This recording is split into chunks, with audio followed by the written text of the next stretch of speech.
नमस्कार, मैं आपका बहुत बहुत स्वागत करता हूँ अपने चैनल पे।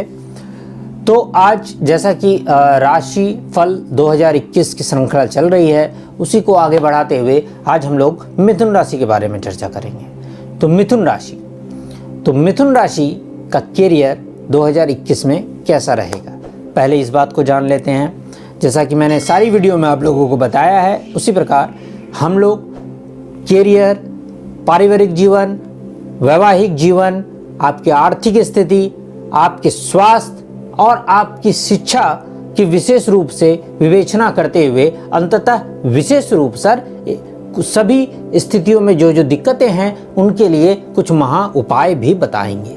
वो महा उपाय आपको मिलेंगे, इसलिए वीडियो देखते रहें, आपको इसमें काफ़ी अच्छी जानकारियाँ प्राप्त होंगी। और यदि उन महा उपायों को आप करें तो आपको काफ़ी समस्याओं का निवारण प्राप्त हो सकता है। तो स्टार्ट करते हैं मिथुन राशि के कैरियर से। तो मिथुन राशि का कैरियर शुरुआती माहों में थोड़ी दिक्कत भरा रह सकता है, क्योंकि आप मिथुन राशि के जातक हैं और आपके 12वें भाव में इस समय राहु गोचर कर रहे हैं और 6ठे भाव में केतु हैं। अष्टम भाव में शनि देव पहले से बैठे हुए हैं और बृहस्पति देव भी वहां आने वाले हैं। तो बृहस्पति देव के आ जाने के बाद आपके अष्टम भाव में शनि और बृहस्पति की युति बन जाएगी। तो इन कारणों से आपको थोड़ा सा संघर्ष शुरू में जरूर करना पड़ेगा, लेकिन अप्रैल के बाद से स्थिति बहुत अच्छी होती दिख रही है। यदि आप जॉब में हैं तो आपकी स्थिति बहुत अच्छी सुधरती जाएगी। यदि आप व्यवसाय में हैं और आप एकल व्यवसाय कर रहे हैं तब तो ठीक है, क्योंकि तब आपकी स्थिति अच्छी होती चली जाएगी। लेकिन यदि आप पार्टनरशिप व्यवसाय में हैं तो इस समय आपको नितांत सावधानी की आवश्यकता है, क्योंकि इस समय आपको अपने पार्टनर से धोखा मिलने की संभावना बहुत बनती दिख रही है। इसलिए हर चीज का ध्यान रख के और बहुत सोच समझ कर ही कदम बढ़ाएं। मैं ये नहीं कहता कि आपके पार्टनर धोखेबाज ही हैं, लेकिन क्योंकि ये मैं मिथुन राशि के लिए बता रहा हूँ और मिथुन राशि के हर जातक की कुंडली की अलग अलग स्थिति है, मैं कॉमनली ये बता रहा हूँ, इसलिए सावधानियां आप लोगों को सबको ही रखनी है। लेकिन जिन्हें विशेष रूप से कभी भी थोड़ा भी शक हो, उन्हें और अधिक सावधानी रखने की आवश्यकता है। इसलिए पार्टनरशिप बिजनेस यदि आप कर रहे हैं तो सावधानी रखें और किसी नए पार्टनरशिप बिजनेस में इस समय पे ना जाएं। अगर करना है तो एकल व्यवसाय करें और जॉब करना है तो वो तो अच्छा है ही आपके लिए। अब आते हैं आपकी आर्थिक स्थिति में। तो जैसा कि मैंने पहले बताया, अष्टम भाव में शनि और बृहस्पति की युति जब बन रही है, उस युति के कारण आर्थिक स्थिति थोड़ी सी डामाडोल हो सकती है। साथ ही साथ क्योंकि आपके 12वें भाव में राहु और 6ठे भाव में केतु बैठे हुए हैं, तो वो अत्यधिक खर्च कराने की कोशिश करेंगे। लेकिन यदि आप खुद पर संयम रखें और गणेश जी के शरण में जाएं और बृहस्पति जी की कृपा प्राप्त कर ले, तो आपको इस स्थिति से बचाव मिल सकता है। मैं अंत में उनके उपाय बताऊंगा, आप उन्हें अवश्य करें, क्योंकि ये वर्ष थोड़ा खर्चीला आपको जा सकता है। क्योंकि मैंने जैसा पहले ही बताया, 12वें भाव में राहु हैं, अष्टम भाव में शनि हैं और अब बृहस्पति भी अष्टम भाव में आ गए हैं। तो इससे थोड़ी सी स्थिति डामाडोल बन रही है, लेकिन इसको संभालना जा सकता है। खर्च अगर होंगे भी तो वो इस तरह के खर्च हों कि आपको वो रिटर्न होकर और अधिक रूप में मिले। ऐसा ना हो कि आप फिजूल खर्च कर बैठे। इन बातों का आप विशेष ध्यान रखें। अब आते हैं आपके एडुकेशन को लेकर।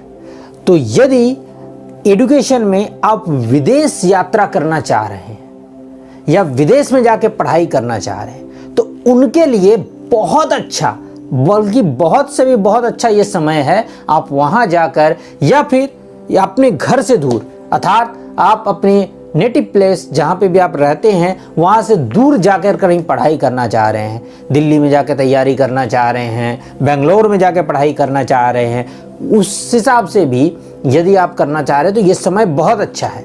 और आपका जो ये डिसीजन होगा यह आपकी शिक्षा की दृष्टि से बहुत सही और बहुत अच्छा होगा।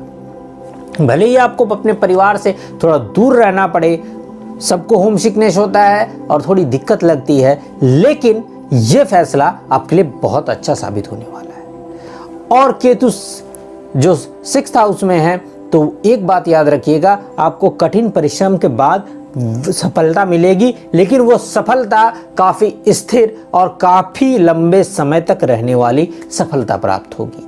ऐसी किसी क्षेत्र में आप सफलता प्राप्त करेंगे। और जो विशेष रूप से गोपनीय शिक्षा या फिर किसी गुण विद्या में निपुण होना चाहते हैं, उनके लिए बहुत अच्छा है।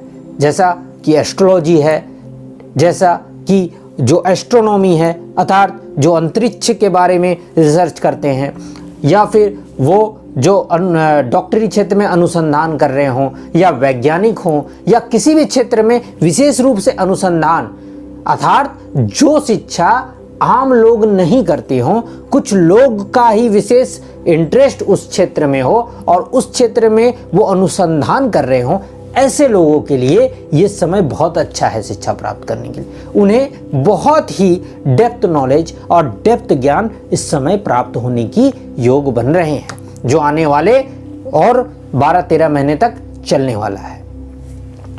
तो इस समय का विशेष उपयोग करें। अब हम लोग आगे बात करते हैं फैमिली लाइफ।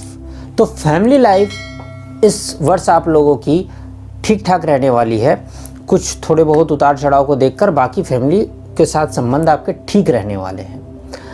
लेकिन हाँ, यदि आप विवाहित हैं तो आपके माता और आपकी पत्नी में थोड़े बहुत संबंध खराब होने की संभावना दिख रही है। साथ ही साथ आपके भाई बहनों से भी थोड़े से मनमुटाव हो सकते हैं, लेकिन ये स्थिति बहुत अच्छी तरह से संभल जाएगी, क्योंकि इस वर्ष जून के महीने में आपके घर पर कोई विशेष शुभ आयोजन होता दिख रहा है। अर्थात मई से लेकर जुलाई का महीना और विशेष रूप से जून के महीने में विशेष शुभ आयोजन की स्थिति बन रही है। वो विवाह हो सकता है, वो गृह प्रवेश हो सकता है, वो जन्मोत्सव हो सकता है, किसी भी तरह जिसमें परिवार के सभी सदस्य एक साथ होंगे। साथ ही साथ कई आपके जो दूर के पारिवारिक अतिथि हैं वो भी आएंगे और एक शुभ संबंध बनेगा, जिससे एक खुशहाल माहौल आएगा। और जो भी निगेटिविटी आपके परिवार में किसी कारण से आ गई हो, वहां पर आप पॉजिटिविटी लाने का स्रोत बनेंगे, अर्थात आप ही केंद्र होंगे पॉजिटिविटी आपके पारिवारिक जीवन में लाने का। इसलिए ये आपके लिए बहुत अच्छा होगा। साथ ही साथ कुछ जरूरी और अच्छी चीज़ों का खरीदारी भी आप अपने परिवार के लिए इस वर्ष करेंगे, जो आपके लिए बाद में बहुत शुभदायी हो सकता है। और पारिवारिक जीवन वैसे तो बाकी स्थितियों में अच्छा ही जाने वाला है। अब आते हैं अगले आपके वैवाहिक और प्रेम संबंध में। तो वैवाहिक जीवन में थोड़े से बदलाव होते दिख रहे हैं। अर्थात यदि आप विवाहित हैं तो आपकी जो आप अगर पति हैं तो आपकी पत्नी में, और आप पत्नी हैं तो आपके पति के जो मन का जो संबंध है वो थोड़ा सा बदलता दिख रहा है। अर्थात उनमें कहीं ना कहीं किसी भी कारण से ईगो और अहंकार उभरता हुआ दिख सकता है। तो वो अहंकार और ईगो उभरने के कारण आप लोगों में संबंध थोड़े से खराब हो सकते हैं। इस समय आपको संयम और बैलेंस रखने की बहुत ज़रूरी है। वैसे तो आप मिथुन राशि के जातक हैं तो आपको बैलेंस करना बहुत अच्छा आता है, इसलिए आप इसे बहुत आराम से कर सकेंगे, बस थोड़ा संयम अवश्य रखें। दूसरी स्थिति में यदि आप प्रेम संबंध में हैं तो आपके प्रेम संबंध में बहुत नोकझोंक की स्थिति बन रही है। इसको आपको वहाँ पे भी यही एप्लीकेबल करना होगा, क्योंकि आपको बैलेंस करके चलना है। जब जैसी स्थिति हो उस स्थिति में आप अपने आप को खुद प्रस्तुत उसी प्रकार से करें जो कि उस परिस्थिति को अनुकूल बनाने के लिए हो। साथ ही साथ अंत में मैं कुछ उपाय तो बता ही दूंगा, उसे आप अवश्य करें, उससे आपको विशेष लाभ होगा। अब आते हैं आपके स्वास्थ्य को लेकर। तो ये वर्ष स्वास्थ्य की दृष्टि से आपको बहुत सावधान रहने की जरूरत है, क्योंकि आपका स्वास्थ्य यहाँ पर गड़बड़ होता दिख रहा है। यदि आपकी कुंडली में बाकी शुभ ग्रहों की स्थिति बहुत अच्छी ना हो और केतु भी किसी कारण से अशुभ फल दे, तो इस वर्ष आपको कुछ तकलीफों का सामना करना पड़ सकता है। ऐसा भी हो सकता है कि आपको छोटे मोटे ऑपरेशन का भी सामना करना पड़े। इसलिए इस विशेष चीज़ का ध्यान रखें। साथ ही साथ यदि ऐसी स्थिति है भी तो जो मैं उपाय बताने जा रहा हूँ उन उपायों को आप अवश्य करें। यदि आप स्वास्थ्य के लिए करना चाहें तो आपको हनुमान जी की विशेष आराधना करनी चाहिए और उनका प्रत्येक दिन हनुमान चालीसा का पाठ करना चाहिए और हो सके तो मंगल और शनिवार को सुंदरकांड का पाठ भी अवश्य करें। साथ ही साथ विशेष स्थिति उत्पन्न होने पर बजरंग बाण का पाठ करना भी आपके लिए अच्छा होगा, परंतु वो विशेष स्थिति में ही करें। और मंगलवार और शनिवार के दिन सात्विक रहना बहुत अच्छा होगा। साथ ही साथ मंगलवार का और शनिवार को आपको सात्विक रहते रहते आपको यदि संभव हो सके तो व्रत भी करें, जिस दिन भी आपके लिए संभव हो सके, परंतु सात्विक तो अवश्य रहें। और दूसरी बात, यदि आपके विवाह में संबंध में दिक्कत आ रही हो तो विवाह के संबंध को सुधारने के लिए भी आपको हनुमान जी के शरण में जाना बहुत अच्छा होगा।